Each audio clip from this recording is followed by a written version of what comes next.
भारत के सबसे महत्वाकांक्षी फाइटर जेट प्रोजेक्ट यानी एमका मार्क टू के लिए अब शुरू हो चुकी है एक हाई स्टेक लड़ाई, जहां दुनिया की तीन बड़ी कंपनियां आपस में कॉम्पीट कर रही है। यह है जनरल इलेक्ट्रिक, सैफरॉन और रोल्स रॉयस। और ये अपने एडवांस से एडवांस, आकर्षक से आकर्षक जो ऑफर है, ये अब भारत के सामने रख रहे हैं।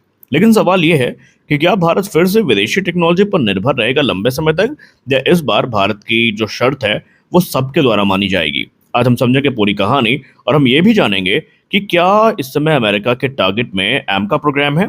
चलिए जानते हैं पूरा मामला क्या है। नमस्कार दोस्तों, आप देख रहे हैं विनेशन ट्रिपल वन, जहां हम बात करने वाले हैं अमेरिका के जनरल इलेक्ट्रिक के बैक टू बैक आए ऑफर्स के बारे में। कल देखिए पूरा दिन जो रिपोर्ट चली वो यही थी कि F404 इंजन की जो MRO फैसिलिटी है ये भारत में स्टैब्लिश करी जानी है।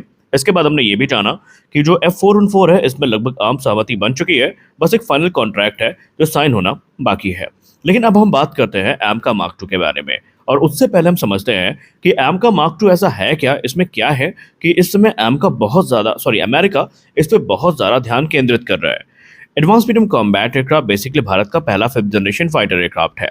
और अगर हम एमका मार्क वन और मार्क टू में बेसिक डिफरेंसेस की बात करें, तो मार्क वन में हमें करंट F414 इंजन देखने को मिलेगा, और जो भी स्टेल्थ टेक्नोलॉजी हमने अभी तक विकसित करी है वो देखने को मिलेंगी। जबकि एमका मार्क टू ज़्यादा एडवांस होगा, ज़्यादा स्टेल्दी होगा, और उसमें ज़्यादा पावरफुल जो इंजन है वो यूज़ किया जा रहा है। और इसी एमका मार्क टू के लिए चाहिए एक सुपर पावरफुल इंजन जो कि 110 से 130 किलोन्यूटन का थ्रस्ट हमें प्रदान कर सके। अब बात करते हैं सबसे चर्चित ऑफर की, जो इस समय जनरल इलेक्ट्रिक ने रख दिया है, और ये मानते हैं कि अब इस कंपटीशन में उनकी वापसी हो चुकी है। जनरल इलेक्ट्रिक ने प्रपोज किया है एक नया क्लीन शीट यानी नया इंजन, और इसके लिए F414 के जो फुटप्रिंट है उनका यूज किया जाएगा। आसान शब्दों में समझाएं तो उन्होंने क्लीन शीट डिजाइन के साथ एक नया इंजन ऑफर किया है जो F414 के बेस पर ही आधारित है। ये नया इंजन क्या होगा, कैसा होगा, इसका आकार कैसा होगा, फिटिंग वही रहेगी या नहीं रहेगी, आइए इसके बारे में भी हम जान लेते हैं। जनरल इलेक्ट्रिक ने क्लियर कर दिया है कि ये जो नया इंजन होगा ये आकार और फिटिंग में ठीक उसी प्रकार रहेगा जैसा कि F414 है। इसका सीधा मतलब ये है कि advance medium combat aircraft mark two के लिए डिज़ाइन में हमें कोई व्यापक परिवर्तन करने की ज़रूरत नहीं पड़ेगी। उन्होंने कहा इसका फ़ायदा ये है कि फास्टर डेवलपमेंट होगा, कम रिस्क होगा, और एग्जिस्टिंग प्लेटफॉर्म के साथ कंपैटिबिलिटी भी काफ़ी ज़्यादा अच्छी होने वाली है। और यही कारण है कि जनरल इलेक्ट्रिक का ऑफर काफ़ी प्रैक्टिकल माना जा रहा है।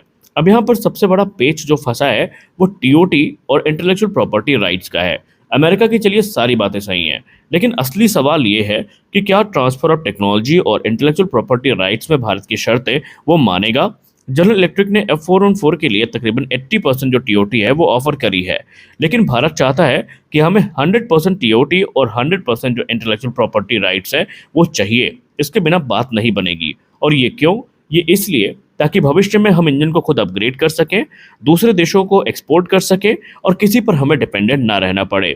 और यहीं पर बातचीत अमेरिका के साथ थोड़ी मुश्किल हो जाती है, क्योंकि अमेरिका आप सब जानते हैं कि काफ़ी प्रोटेक्टेड रहता है। इवन अगर आप मौजूदा F414 डील को भी देखें तो आईपीआर राइट्स भारत के पास पूरे नहीं हैं। वहीं इसके उलट अगर हम फ्रांस की कंपनी सैफरान की बात करें, तो सैफरान पूरी तरीके से नया इंजन ऑफर कर रहा है, 100% टीओटी और जॉइंट आईपीआर ऑफर कर रहा है, और कोई रिस्ट्रिक्शन कंडीशन भारत के ऊपर नहीं रहने वाली है। खास बात यह है कि राफेल डील ऑलरेडी एक भारत के लिए ट्रस्ट बन चुकी है, और भारत को ज़्यादा इससे सोवर्निटी भी मिल रही है। इसीलिए सैफरान का ऑफर मेक इन इंडिया के लिए बहुत मजबूत माना जा रहा है। वहीं रोल्स रॉयस की बात करें तो रोल्स रॉयस इस पूरे गेम में तीसरा खिलाड़ी है जो 120 किलोन्यूटन का इंजन ऑफर कर रहा है फ्यूचर रेडी टेक्नोलॉजी के साथ। इसमें variable cycle engine technology, 6th generation fighter capabilities भी भारत को ऑफर करी जा रही है। मतलब सिर्फ आज नहीं बल्कि भविष्य के युद्ध के लिए जो तैयार इंजन है ये रोल्स रॉयस की तरफ से ऑफर किया जा रहा है। भारत के सामने मुख्यतः 3 ही रास्ते हैं। या तो आप जनरल इलेक्ट्रिक की तरफ जाएं, जहां पर आपको रिस्क कम मिलेगा, जल्दी डेवलपमेंट मिलेगा, लेकिन टीओटी और आईपीआर से आपको कॉम्प्रोमाइज करना पड़ेगा। दूसरा रास्ता है सैफरान, जहां पर full transfer of technology, full IPR मिलेगा और ज़्यादा इंडिपेंडेंस मिलेगी, लेकिन थोड़ा समय ज़्यादा लगने वाला है। रोल्स रॉयस की बात करें तो यहाँ पर फ्यूचर रेडी टेक्नोलॉजी मिलेगी, नेक्स्ट जेन कैपेबिलिटी मिलेगी, लेकिन कॉम्प्लेक्सिटीज थोड़ी ज़्यादा होंगी।